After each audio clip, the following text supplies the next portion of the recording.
Welcome back to the channel, friends. Summer is here. My kids spent their last day in school and now they're on summer vacation. I have one more week on my job and then I'm free for 6 weeks. And what better way to celebrate that than with an unboxing? For some reason, I always feel the urge to buy G-Shocks in the summer, and I think we're gonna spend the afternoon by unboxing 2 G-Shocks that I have in front of me. So what do you say? Let's just flip the camera around and take a look at 2 G-Shocks.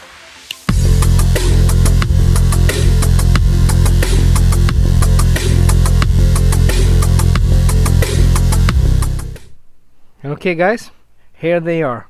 And for the occasion, I'm wearing the G-Shock Square. I'm really getting along nicely with this watch. It's I think it's really nice looking, and it gives me that retro vibe, even though it's a modern solar powered watch. And I'm gonna release the full review in a while during this summer, but today we're gonna concentrate on these two guys. This is a bigger box, and this is a smaller box, and I actually think that we're gonna start with the bigger box today. So let's just put this one aside. This is the box. Here we have the serial number GW94001ER. And you G-Shockomanias, you already know what kind of a watch, what kind of G-Shock this is by that serial number, but I'm gonna show you to you anyway.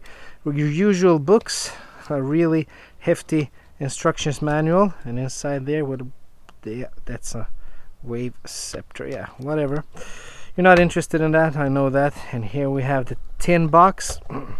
Let's take that out. Let's put the papers back in there, close this one up, put it to the side. Here we have the tin box. I'm not gonna lie to you guys, because that's not what this channel is about, lying. I've already opened it, and actually I've already owned this watch 2 times, and I actually bought it used from a friend in a Facebook group, and I really like it, so I had to buy it new. You know me, when I buy something used and I really like it, I just have to buy it, but new. There's something special with the feeling that no one has touched the watch before you touch it, that it's all yours and no other greasy hands have been upon it. Here we have it. Take away the pillow, put the pillow there, and as you can see, this is the G-Shock Rangeman. It's a big watch, and it dwarfs my Square. It's not really, I mean, it's quite lightweight, and it's quite comfortable to wear in that manner, that it doesn't weigh a lot, but it's a big, fat and bulky watch. It's not for you can't wear this for every occasion. This is a sturdy outdoorsy outdoor tool watch that has a lot of functions that I will never use, but it still looks cool. It's just the right amount of red details on that black watch and that retro. I know this actually this is the original version, because there is a version with a blacked out dial as well, but I prefer this dial because this is it's something about the Casio digital display that takes me back, way back. Let's just take off the Square and put the big boy on. There we go. As you can see, it's totally brand new. We have plastics on the metal parts, and as you can see, the size comparison there, it's quite a substantial size comparison. As you can see on the thickness, this is a little baby compared to the big old dad body here, fat and just letting it hang loose. You can see those really aggressive pushers, and you can see the tiny ones on the square. It's a totally different watch, but maybe since they're both G-Shocks, they could still take the same amount of beating. That's the great thing with the G-Shock. With this watch, if I wear it at work and I come home from work, I take it with me in the shower, I just wash it off, and then I just actually throw it out of the shower onto my pile of clothes, and I don't care. Even though I have other tool watches like my Squale Tropic Thunder, like my Squale Tropic GMT, I would never throw that watch on the floor on a pile of clothes, because I'm still aware that the movement inside can be damaged. But with a G-Shock, you don't care. You can just throw it away, and you couldn't care less. Look at this baby. Let's put it on, and I'm going to show you what I mean with this being a humongous watch. It isn't as easy as it looks putting these on in camera, but I've owned a lot of G-Shocks through the years, so I've actually learned to do it quite fast. I'm gonna hold the tag. There you have it. As you can see, 20 centimeter wrist circumference, and still this is a humongous watch, but it still looks good, I think, at least. It really is thick. I would love if this watch was a little bit thinner, but I don't know how they make these G-Shock modules and what it takes to make them thinner, what you would lose and what you gain with having them as fat as they are. Let's just zoom in a little. There you can see the dial.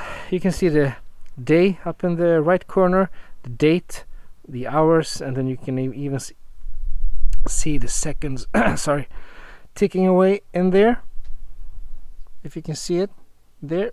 And you can actually change a lot of modes here. You have the standard G-Shock backlight, you have a alarm, timer, and everything you need to have. When the sun comes up, when the sun goes down. I really don't know half of it, and I probably am never gonna use more than half of it anyway, but it's still cool. You have it if you want it. So let's take it off. I'm gonna try and do a quick unboxing as I promised, and let's see if we can do this under 10 minutes. That's the Rangeman, and here we are for another one. A watch that I owned once in another color, and then I bought it again. This is the GA2110ET8AER. And for you that are G-Shock fanatics, you already know what the watch is. Papers, tin can inside. Let's just put this away. Warranty card. Put that to the side. Tin box. Open it up, and there it is. As you can see, it's the Cassie Oak Gray. As I understand it, this watch is sold out and discontinued. It's not easy to get a hold on, so I actually bought this one used, but in mint condition. And as you know, I owned the red one, and I really liked it for a while, but then it just became the problem with the G-Shock holes for me became too obvious, and I had to let it go. And the problem with the G-Shock holes for me is that I can't seem to find the perfect fit. It's either too tight or too loose between two holes, and I just never seem to get around and ordering those J's and K's adapters so I can put them on any strap I'd like. And it's the same with this one. It's just, I feel that this hole is a little too loose, but if I take it in one more notch, it's gonna actually be a little too tight. So today is a warm day. It's okay to wear it a little loose, but I don't know what I'm gonna do with it. I just know that I'm sold on this gray color, and I actually think that with my arms that have a lot of color in them and on them, this is a perfect fit. The gray and sterile looking watch looks perfect in combination with the colorful tattoos. I don't know what you think. I know some of you hate my tattoos, and but let's leave it at that. I like them, and I'm gonna live with them for the rest of my life, so I have to like them. But we're not here to talk about the tattoos. We're here to talk about the Casio Oak Gray. I might think, when I bought the red one, I thought that that was definitely the best version of them all, because I love red.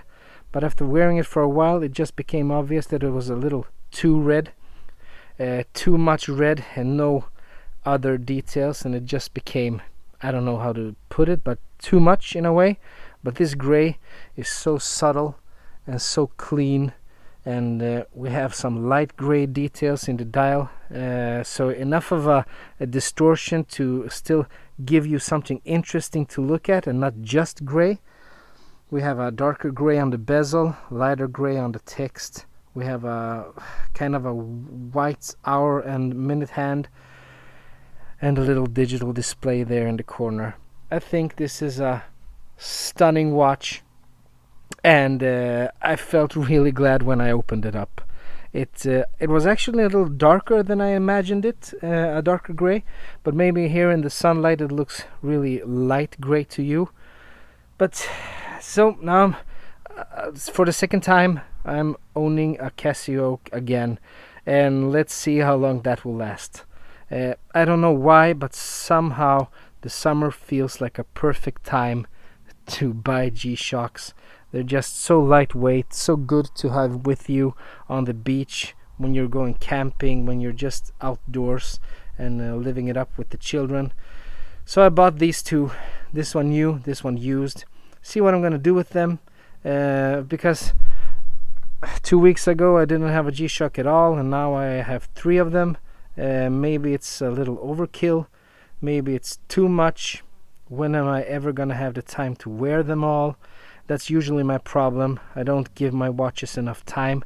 That's why I downscaled my collection to for a while I only had 3 watches, but now I'm up at seven watches again, I think. Maybe 8. I'm really not sure how many. But sometimes I just buy a watch because I want to try it out for the channel and try it out on the wrist and see how long it lasts, and then I'm just gonna sell it if I don't wear it. But these are the 2 new guys, and I'm gonna, of course, as per usual, I'm gonna release a review on both of them.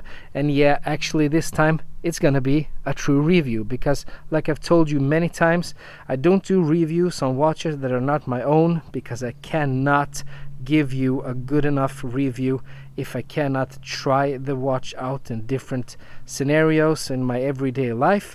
But watches that are my own, that I can put to the task and really try out, those watches I can honestly give you my honest opinion in a review, and if they're good or not. So these 2 are gonna get a review. And now I see that I'm over the 10-minute mark, so I wasn't able to make it this time, but maybe the next time. And until the next time, as usual, if you liked the video, please consider giving it a thumbs up. Please consider subscribing. If you didn't like it, feel free to give it a thumbs down. Tell me what you didn't like, and I'm gonna try and do better until the next time. And until the next time, bye bye.